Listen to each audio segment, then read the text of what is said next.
Hello，大家好，欢迎来到 Cookie 的频道。今天是12月24号平安夜，然后这个频道本来应该是放 Cookie 的日常，但是你们也看到了，他现在成这样了。那是因为他之前经历了一场小意外。我们在12月21号的时候给 Cookie 做了一场小手术，是因为他误食了一个小东西，然后导致他整个肠道的消化功能都不好。21号当天是一直在吐，每个小时都会吐一次那种。一开始吐的都是吃进去的饲料。还没消化完的食物，对，一开始吐的是没消化完的食物，等到后面就都是胃液。一开始吧，我们还没有意识到问题的严重性，觉得应该就只是一个肠胃炎之类的吧，吃坏东西了。因为我前一天喂它2条猫条，我以为是小零食给多了，所以导致它肠胃功能不太好，第二天总是吐嘛，然后也没太当回事。意识到问题的严重性是到下午吧，等下午2点多的时候。我们又给他喂了一点点猫粮，但是他后面就把那个猫粮全吐出来了，就是吃什么吐什么，喝水就吐水，吃猫粮就吐猫粮。我们觉得不太对劲呢，就给医院打电话，就紧急安排了一个 appointment 给我们。就算是日常呢，你要约一个门诊呢，也是挺难约的，他不会说随叫随到的。何况现在是疫情期间，所以他要求更严格了。对，其实一般来说，我宠物有什么毛病啊，想要去医院看看是很难拿到一个预约的。但是当天我打完电话呢，那个护士就说我们5点半有一个空档，您有空就带他过来看一下吧。然后我感觉还挺幸运的，等到下午4点多的时候，我发现我们家猫吐完之后睡着了。然后我就在想，如果是我们自己啊，人类得肠胃炎，可能吐啊的吐累了，睡一觉就好了。我以为猫咪也这样，所以我就想说，要不让它多睡睡，第二天再去医院。所以当时我打了那个电话，然后本来想跟护士说，我们能不能把这个预约呢推迟1天。推迟到第二天早晨，但是当时那个护士很坚持，他说你们家猫呕吐的强度挺大的了，1个小时1次，这并不常见。而且如果它就算没毛病，它吐了那么多，它也需要补充电解质啊，一些什么东西，所以它需要一下专业的护理的。您最好还是带它过来看一下。所以我们就尽快带它去医院了。因为疫情原因，这个宠物医院只能有1个家属带着自己的宠物进去，所以是我带进去的。我就如实说，我们家宠物，一是它吐了一整天，每个小时吐1次；第二是它并没有进行排泄。我就跟医生说了，它昨天吃什么，今天吐的都是什么，吐出来的东西是什么颜色的，一跟他如实说了。可能医生当时也觉得，如果不排泄，然后反复吐，就算没东西也要使劲吐，这种情况有可能是猫咪误食异物了。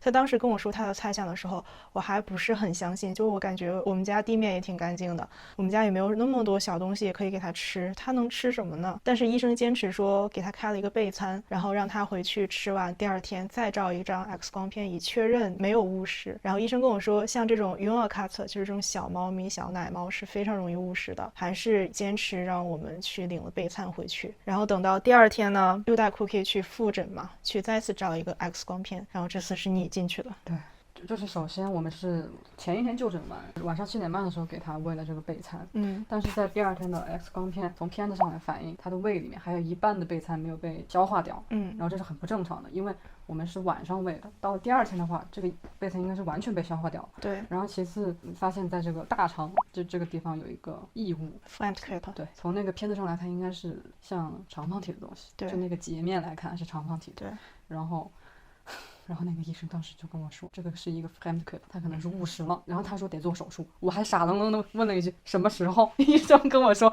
现在，对，立刻，然后医生就给我弄了一份文件，正反两面签了字以后，他就把猫咪带走了。当天医生把 Cookie 送进那个手术室，他说是当天晚上8点左右会跟我打电话，如果一切顺利的话，当天晚上8点就可以把它接回去，但是如果还需要观察的话，可能是通知我第二天早晨去接它，就这么个过程。然后当天我很焦急，我就真的是熬过那一天，然后等到大概7点半的时候，他还没有给我打电话，后来还是我们主动打了电话问了一下基本的情况吧。他说 Cookie 手术做完了，做的也很顺利，然后想观察1晚再把它接回家，所以建议我第二天早晨啊再去接它，所以我们又熬了1个晚上呢，终于等到第二天早晨了，双双定了一个8点钟宠物医院开门的时间。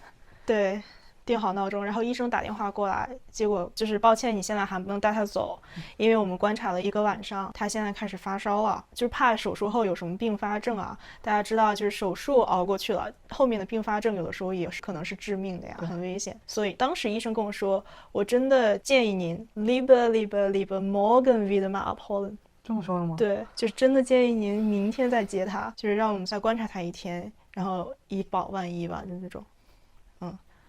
然后我们又等待了一天，然后祈祷他一定要平平安安。对，我当时都已经在翻什么塔罗测试，搞一些玄学的事情，对，搞一些玄学的事情，看看我们 Cookie 能不能好好恢复，就这个晚上，明天能不能赶快接到他，因为今天是平安夜嘛，明天就是圣诞节了，我还是想跟小猫咪一起过节的。他睡着了。今天早上8点半接到了医院的电话，然后告诉我12点钟就可以过来接他。我们2个当时就是心中的一块石头落地了，我瞬间醒了，好吗？然后就再也睡不着了。我是后来又甜美的睡了一觉，一觉睡到11点半。Hello。然后就愉快的去接他。对，我进去跟医生交流的。然后医生给我看了他的那个 Flamed Cooper 是什么，大家看一眼，他是吃了这个东西。这是什么呢？这是我们常见的那个修正带的那个盖儿，我觉得家家户户都会有的。但是我们家的这个盖儿呢，就是被猫咪找到，然后它吃进去了，然后就叮嘱我要吃2个抗生素和1个止疼药，然后每天早晚吃。止疼药是每天只能吃1次啊之类的。好，那我们先解决一下它的温饱问题啊，给它吃的呀。5点哦，还有5分钟，我们赶快做一个经验总结。好，通过这件事情呢，我录这个视频也是为了给将来的我，或者说给那些同样的毛孩子遇到困难的你们来看。我感觉有4点比较重要吧。那么第一点就是猫是一种很能忍痛的生物，就是如果事态发展到连主人都能看出来你的猫咪有什么不对劲的话，那它一定已经很不舒服了。所以建议这个时候就尽快带它去就医，因为不怕一万就怕万一嘛。第二点是遵医嘱。从我们这件事情得出来的教训就是，像我当时，如果护士姐姐跟我说要马上送医院，那就要马上送医院。医生姐姐跟我们说要吃备餐，要照2次 X 光片啊，不要质疑，相信你的医生，相信你的医生，相信你的医生。重要事情说3遍，不要像我一样蠢，我真差点就失去他了。因为在这过程中，我们同时也在社交软件上看了很多就是类似博主 PO 的那些文，然后感觉大多数都是说自己在家能治愈啊，这是肠胃炎。但其实毕竟我们都不是专业的兽医医生嘛，这种决策还是留给医生做好了。对，因为每个猫咪情况都不一样。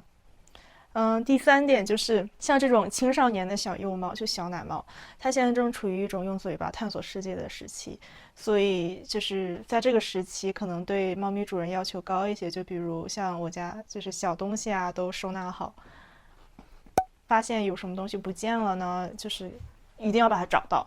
如果找不到的话，它有可能在你家猫咪肚子里，像我们家就是这个情况。然后第4点把它放在最后，因为我感觉钱毕竟没有生命重要吧，但是还是要提前做一下准备，就是说如果在德国养猫的话，大家可以去给猫咪买一份保险。我太马后炮了，我应该一上来就给它买的。对，然后要注意一下这个保险它生效的日期是什么时候。对，大多数保险应该是在你签了这个合约之后的3个月吧开始生效。对，因为毕竟如果猫咪出什么问题，一次问诊也是最低几十欧，一次 X 光片要上百欧，一次手术要上千欧，所以破财免灾。好，大致就是这样。希望大家还有各位的小动物们都健健康康、平平安安。祝大家圣诞快乐，新年快乐，拜拜，拜拜。Cookie，哎，好，一会儿给你。医生说只能给他吃这么小一勺，然后2小时1次。我们去给他放餐盘里。给你放这儿好吗？哎呀，小瞎子现在看不见。他现在吃饭，整个脑袋杵进去。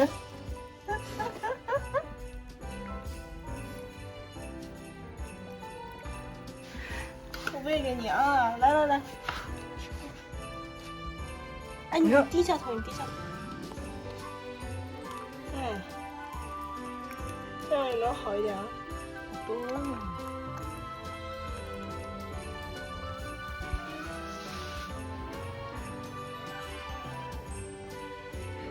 戴着小头套还在采奶。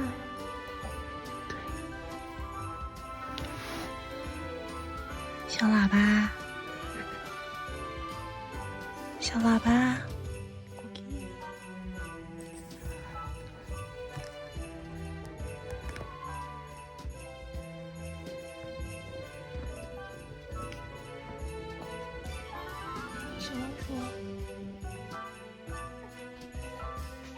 小猫仔，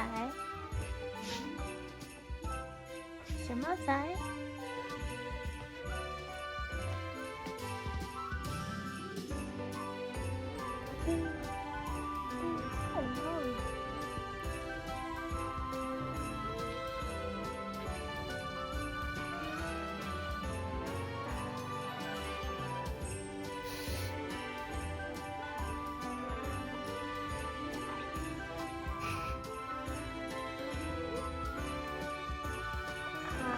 睡觉吧。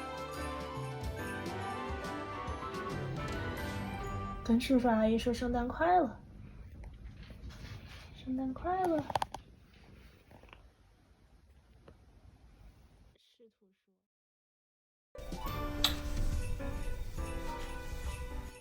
那个叫什么？甜品中文叫什么？预约。哦，你看这个吗？你好。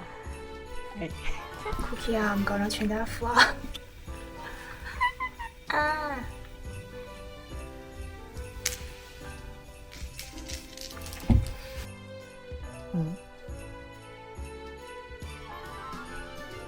你就当个摆设是吗？你就不说话？我是吉祥物。